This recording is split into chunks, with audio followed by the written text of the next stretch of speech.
Thanks, Will. So I got here pretty early this morning trying to figure out the AV, and I'm still a little bit stressed about it, so I'm going to let that go. I really want to thank Will Strunk for inviting me. I'm always honored to be here, and I love teaching. It's a big passion of mine, and I hope that you sort of sense that feeling today. Are my slides up? Beautiful. Okay. I want to start with this slide, which is something I watch a lot of TED.com. I don't know if you guys watch that, but it's amazing. In that video series of different ideas, it helps you explore new ideas. Amy Cuddy talks about body position, of how we sit and how we feel. So this morning, I want you guys to feel great. I want you to feel energized about what I'm going to talk about today.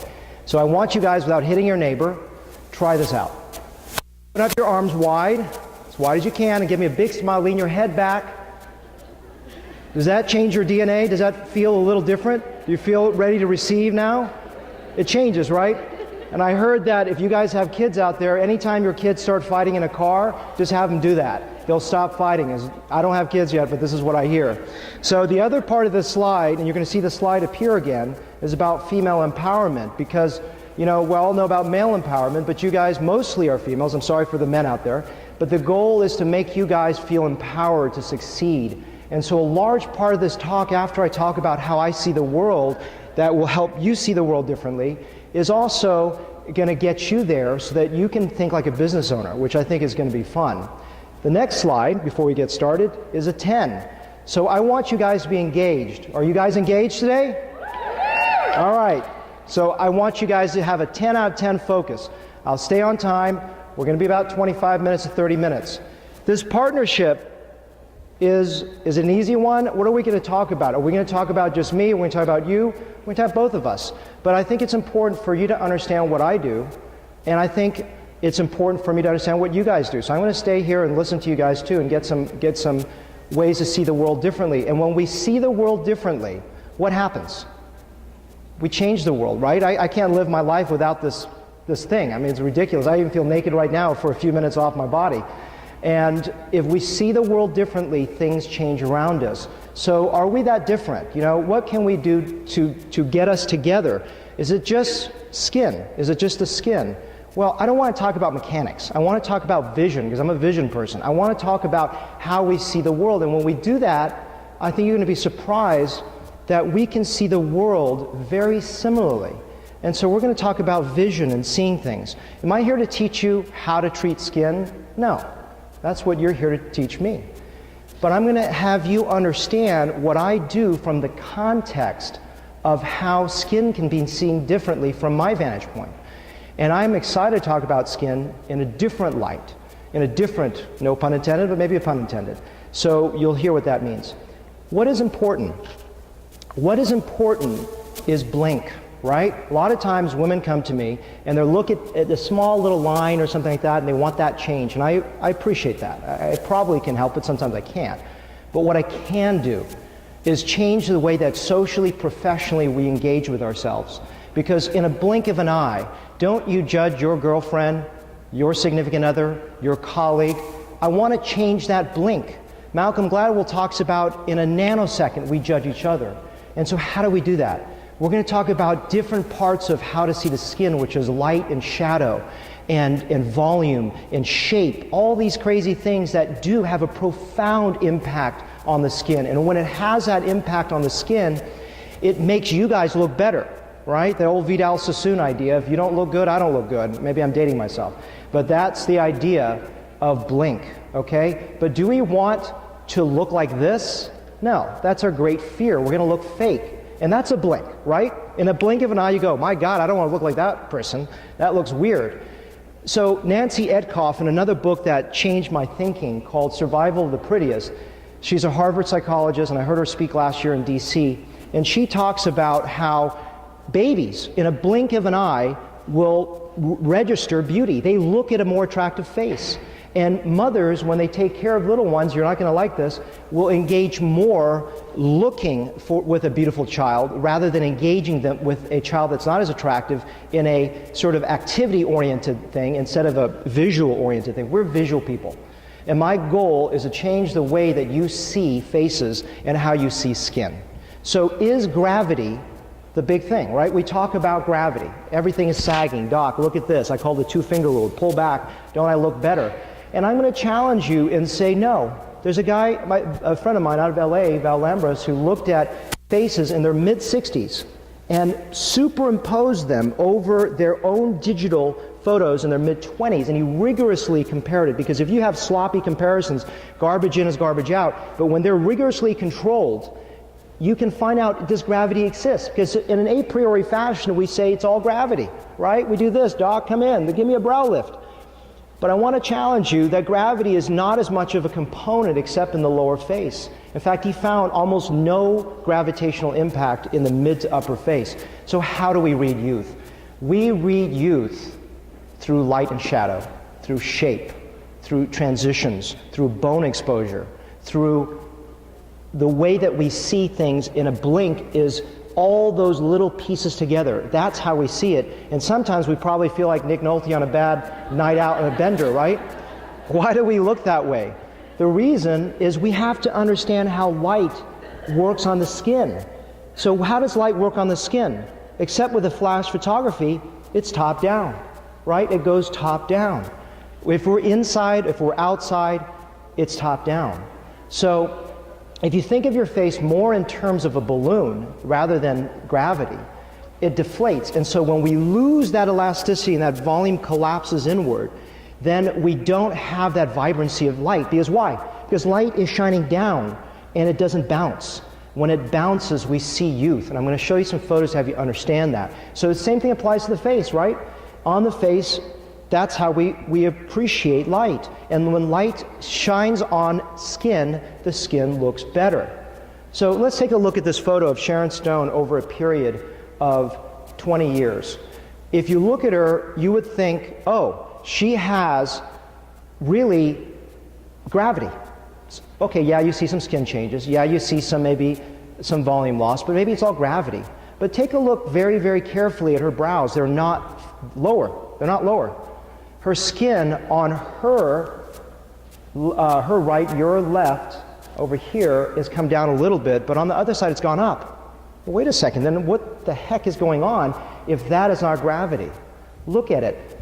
There is fat on that brow, and that one is empty. So we tend to lift everything. So when the balloon, you remember that metaphor, is deflated, it needs to be refilled, which is counterintuitive. It's very, if I came to you and said, look, I got to fill this brow, you're going to say, it's too heavy, doc. You're crazy. And I understand that. That's why my first 2 years in practice, I lifted everything. Then I had to take a step back and go, am I crazy?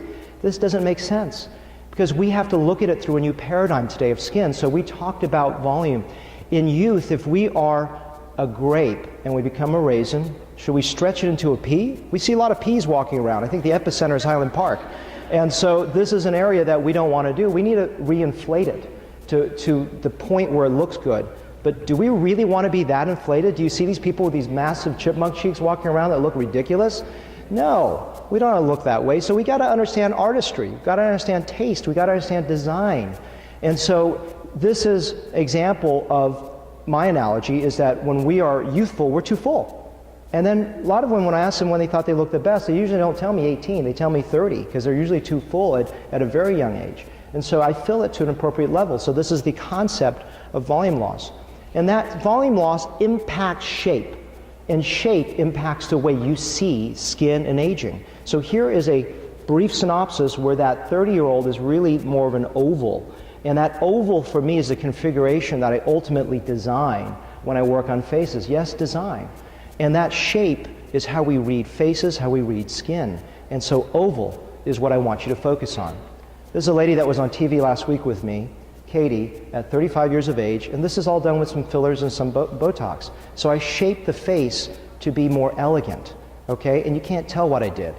And this is 15 syringes. You go, how the heck do you put 15 into a face? Because you put a little bit in the right places, it looks good. This is 30 syringes. You say, are you insane, doc? But this is actually 35 on the left and 42 on the right. Same lighting, same makeup, same distance. It's light is just eating up that face because that's what volume does. And you can do it with fat. I love fat. And there's limitations. Fat is, for me, anyone over 40 is the least expensive way to volumize a face, because I don't just do the cheeks. That's what things look weird. I don't just do the lips. I balance the face. But look at how light changes. And this is the same room. Light eats it up. It changes the way you read a face, and the shape is more attractive. And all those things are important. Yes, I did some lasers for her as well. This lady is 10 years out from fat. And she wrote me an email and says, I'm 10 years out, I'm in California now, and I love the way I look. And people don't believe the fat lasts. She's 37 on the left, 42 on the right, so about 5 years after fat transfer. The photo I want you to focus on is the small photograph, the tiny one, the one that's inset. If you look at her on your right, that's my patient.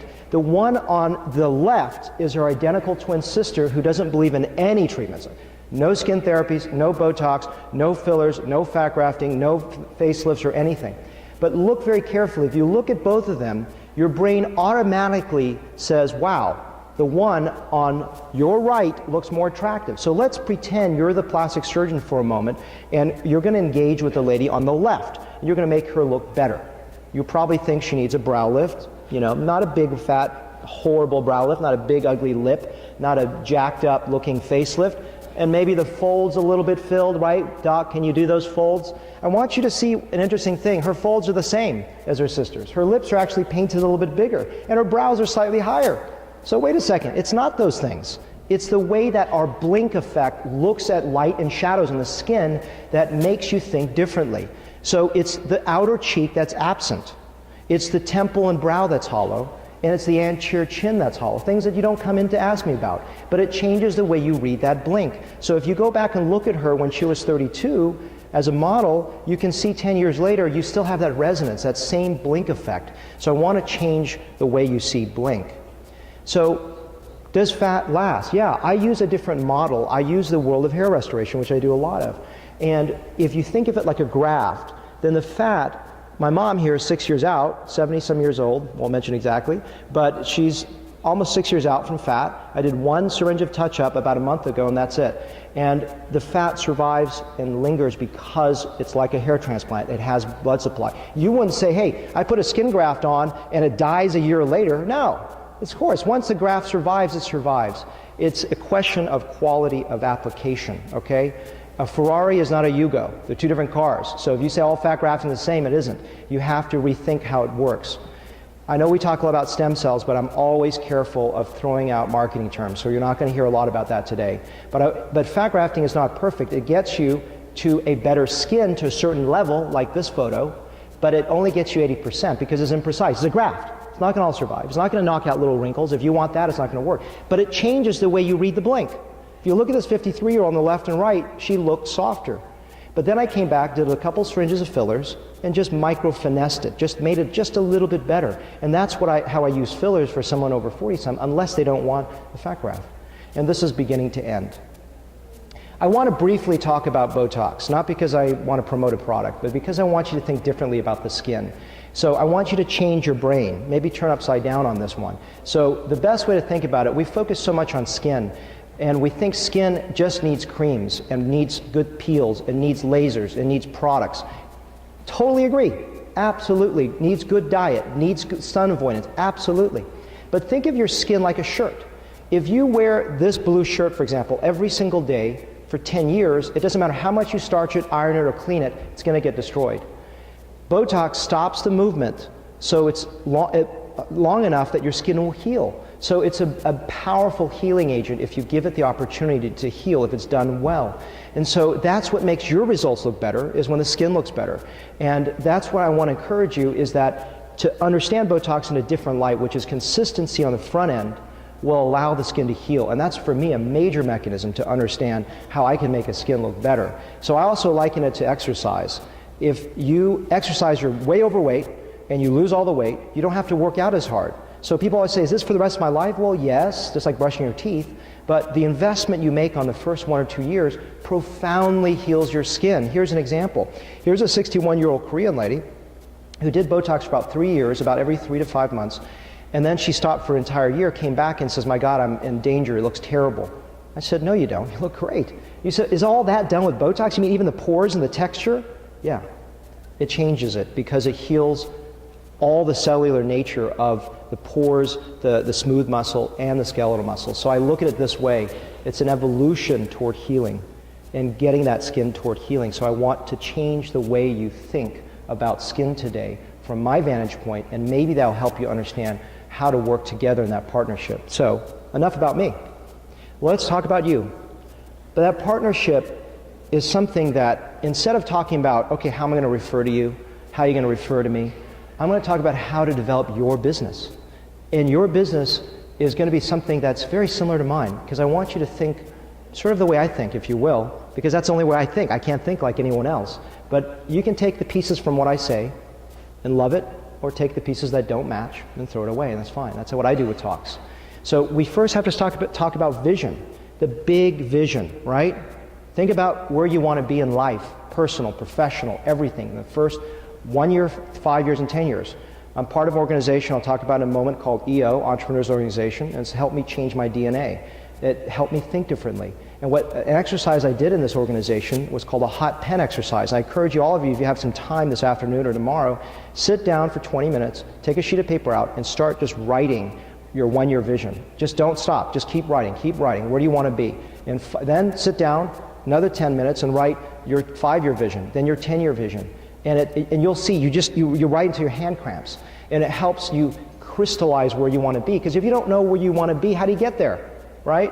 If you're in a car, don't you know where your destination is? Isn't that important? So we go back to you. We go back for you to be in this position where you feel empowered, you feel open, you feel happy. How do we get there? So for me, it's all about mentorship. Ed Williams, who is my mentor, taught me a lot about how to lead and how to be a good person, how to be a good business owner. He was an amazingly humble man, an amazing gentleman, and he taught me so very, very, very much. And I always say, find a mentor or be a mentor. I think those are the two opportunities you have in life, is to mentor someone or to be mentored by someone that you admire or you respect. And this organization is an organization, entrepreneurs organization of peers. I don't have any financial affiliation with any of these companies. But it's changed me over 8 years. I can't imagine myself today if I didn't have that. And what EO is about interacting with peers, right? It's about people that you want to be like. If you surround yourself with people that are drug addicts and losers, you're going to be that way. You know, I go to KIPP schools once a year. It's amazing, a career day, and I see these kids in the inner city that should be taking drugs, should be killing each other. But they're sitting there with attention, asking me a question, 8-year-old, Dr. Lamb, what inspires you? And I say, you guys do. And so when these kids are around good kids, and when you surround yourself with a good team, with good people, it changes your DNA. So what have I learned through EO? Well, I just got back from San Antonio, and here's Kyle Maynard, a guy with no arms and legs. What an amazing dude. He climbed Mount Kilimanjaro, and the snow would have been to your waist. So he was buried in snow. He took it all the way so he could throw the ashes of an Afghanistan veteran. The mother asked him to do that. And he said, as a resident to me, what is the one thing in your mind right now that's holding you back? Your own self-delusion about your limitations. What is that one thing? Think about it and burn it, because it's false. Figure that out. And another one is Allison Mooney I met also in San Antonio, and she's amazing.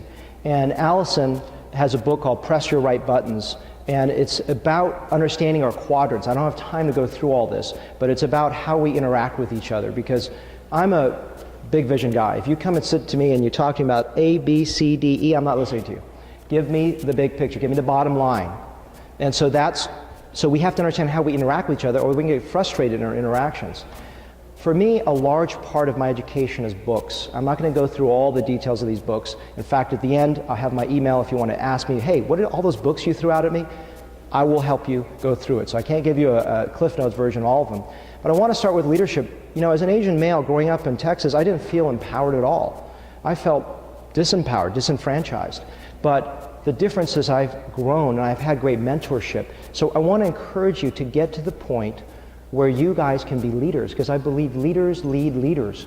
And they lead other people not through fear and not through intimidation, but through the law of respect. And if you grow yourself as a person, you grow yourself as a leader, everyone around you wants to follow you.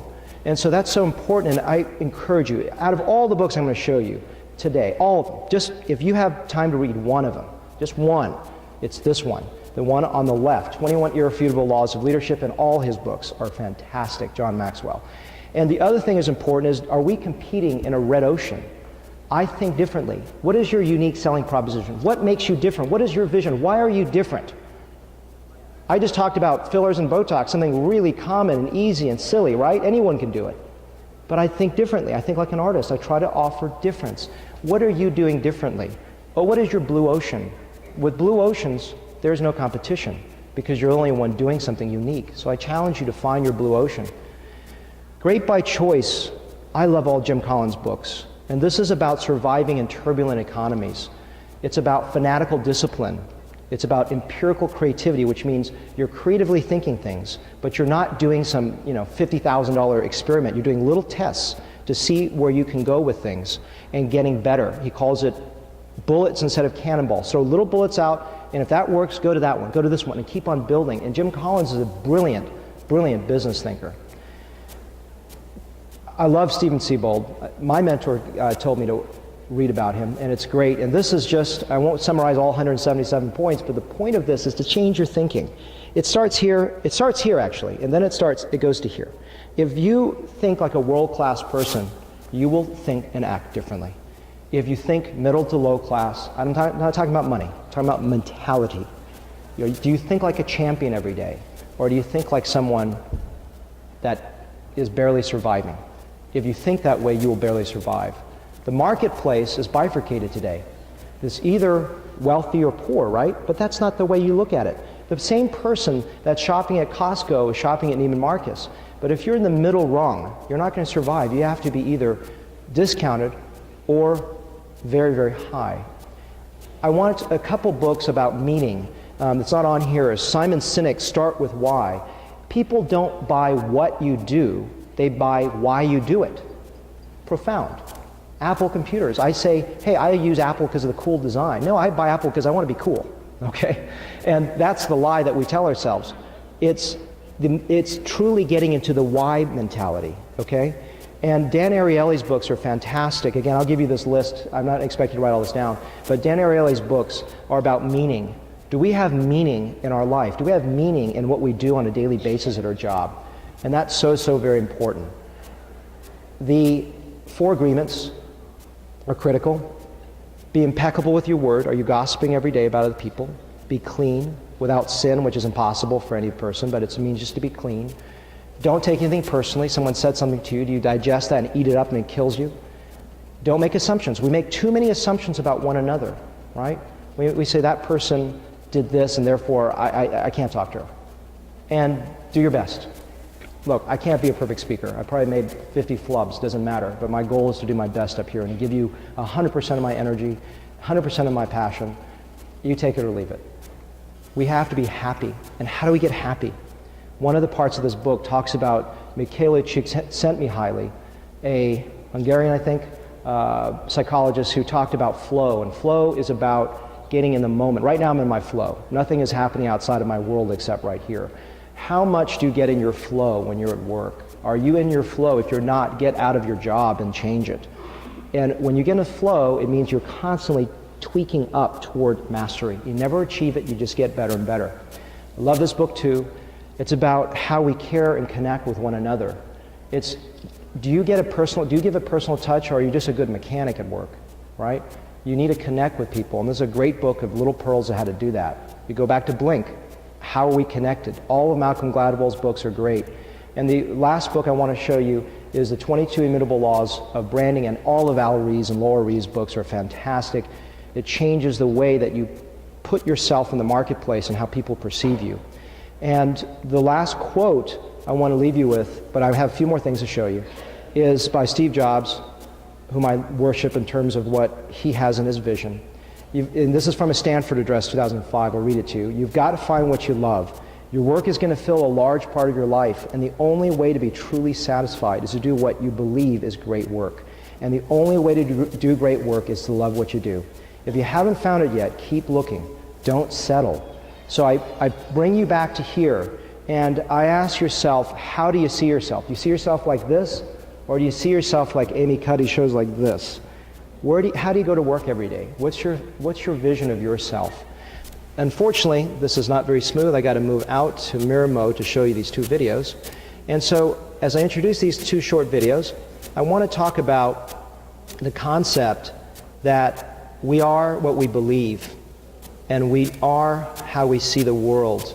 So, bear with me as this, trust me, I tried every shenanigan this morning to get this to work without this part, but I think there's only a way it's going to run. Audio's up.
Her vision was she couldn't fail.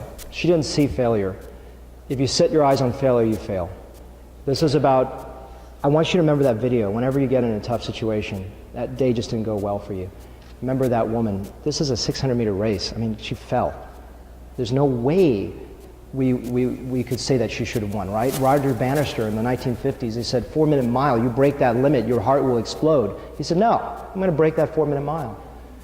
Break that 4-minute mile. Focus on where you are so that you can achieve things that anyone else would tell you is impossible. It's not impossible if you believe it can be.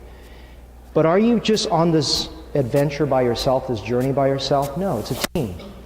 A team is a beautiful thing. A team is how we thrive. I could not survive without my team at all. I would be this small, okay? My team is here in the front row. My team is everything to me. What does teamwork sound like? Well, teamwork, there's a unified purpose. And Roy Spence played this video, and I thought it was pretty affecting. So I want you to, as you watch the next video, this is my closing video, and thank you for giving me a 10 out of 10 attention. Purpose sounds like this. It sounds like in a song when all of us know the lyrics, and when each of us need to take our turn to sing, and we stand up to do that, and when all of us sound in harmony together. And it's important to have a beautiful song to play as well.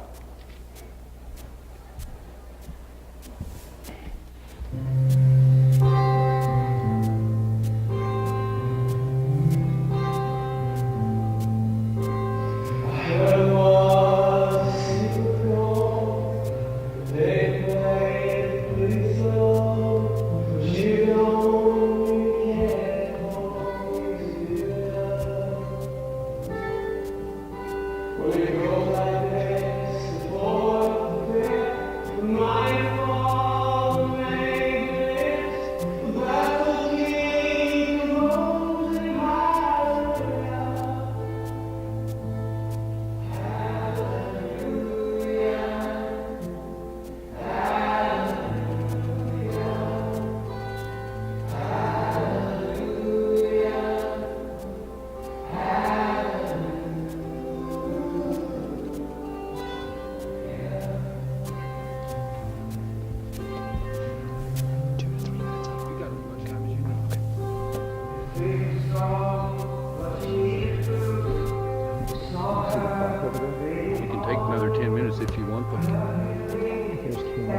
stop whenever you're ready.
What does your team sound like? Anytime your team goes into dissonance, think of that song. Think about how purpose-driven life and a purpose-centric career can sound like. And it sounds hopefully close to that. Not every day, but we can get closer to that. So if there's any questions, email me here. I leave you with one thought. We are all artists. We all are artists, not just me, not just you. And Seth Godin's book, The Icarus Deception, talks about how in our journey in life, we choose things, right? We choose what food we eat. We choose the people we hang out with. We choose things that have meaning to us, resonance to us. And for me, that is art. My life is art. Speaking is art. So I ask you and encourage you and exhort you to live your life with art. Thank you.